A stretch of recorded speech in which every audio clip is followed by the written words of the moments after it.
Redmi যখন কম দামের মধ্যে 5G দিচ্ছে, অ্যামুলেটের প্যানেল, 120 হার্জের রিফ্রেশ রেট, আরও অনেক বৈশিষ্ট্য দিয়ে রেডমি নোট 12 5G লঞ্চ করছে, মটোরোলা কেন পিছিয়ে থাকবে? মটোরোলার তো জি সিরিজের ফোন রয়েছে, আর জি সিরিজের লাইন আপের মধ্যে মটোরোলা 2022 সালে একের পর এক হিট ফোন আমাদের প্রদান করে গেছে। G52 এই ফোনটার কথা মনে আছে তো? এই ফোনটা ইন্ডিয়াতে, বাংলাদেশে এখনও কিন্তু চাহিদা তুঙ্গে রয়েছে। তো তার সাকসেসর G53 এই ফোনটা জানুয়ারি মাসেই লঞ্চ হচ্ছে এবং বাংলাদেশেও এই ফোনটা আনঅফিসিয়ালি আপনারা পেয়ে যাবেন, খুব তাড়াতাড়ি পেয়ে যাবেন, এবং অফিসিয়ালিও কিন্তু এই ফোনটা লঞ্চ হওয়ার সম্ভাবনা রয়েছে।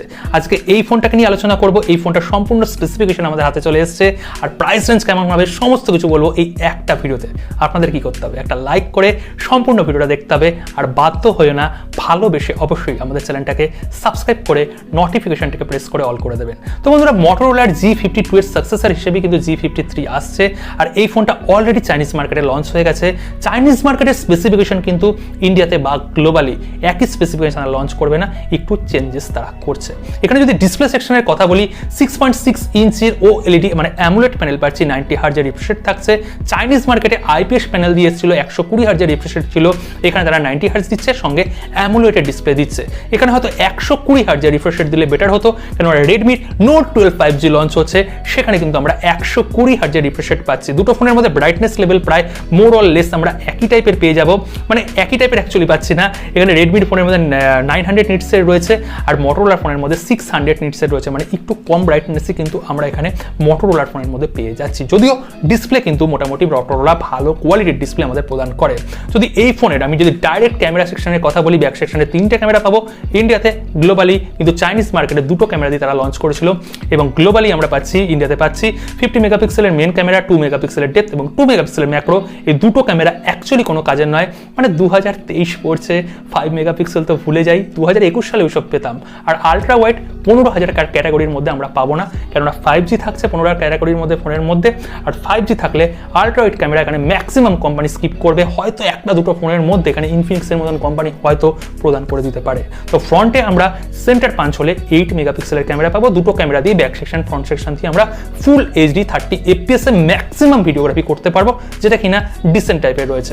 আসল খেলা পারফরমেন্স, মানে প্রসেসর সেগমেন্টের যদি কথা বলি, এখানে স্ন্যাপড্রাগনের প্রসেসর পাচ্ছি, 4 জেনারেশন 1 পাচ্ছি, 5G সাপোর্ট থাকছে, দুটো সিমের মধ্যে আপনারা 5G কানেক্টিভিটি পেয়ে যাচ্ছেন। এখানে যদি আমি আন্তত স্কোরের কথা বলি, 3,30,000-এর মতন স্কোর পাচ্ছেন, মানে ডিসেন্ট টাইপের একটা প্রসেসর, বেশি পারফরমেন্সের জন্য নয়, কিন্তু ডে টু ডে দুর্দান্তভাবে আপনারা ইউজ করতে পারবেন, এবং নর্মাল যেসব গেমিং হয়, পাবজিও খেলতে পারবেন নর্মাল সেটিংয়ে, আপনারা ব্যালেন্স সেটিংয়ে, স্মুথ সেটিংয়ে কিন্তু মোটামুটি ভালো মতনই পাবজি খেলতে পারবেন। মানে গেমিং প্রসেসর নয়, এখানে ডে টু ডে পারফরমেন্সের জন্য এবং ডে টু ডে ইউজের জন্য এবং লাইট ইউজারের জন্য কিন্তু এই প্রসেসরটা অনবদ্য একটা প্রসেসর, 6nm বেস্ট একটা প্রসেসর, কোনো হিট হচ্ছে না, ব্যাটারি এফিশিয়েন্ট থাকছে এবং স্টেবল চিপসেট, যেহেতু স্ন্যাপড্রাগন এখানে চিপসেটটা ম্যানুফ্যাকচার করছে।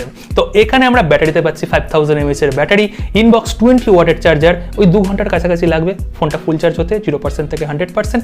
টাইপ সি পোর্ট থাকছে, ডুয়েল স্টুডিও স্পিকার দিয়ে হয়তো তারা লঞ্চ করবে, এছাড়াও 3.5mm অডিও জ্যাক থাকছে, সমস্ত রকমের সেন্সর থাকছে, এখানে হাইব্রিড সিম স্লট থাকছে, একটা মেমোরি কার্ড, একটা সিম কার্ড বা দুটো সিম কার্ড আপনারা ব্যবহার করতে পারবেন।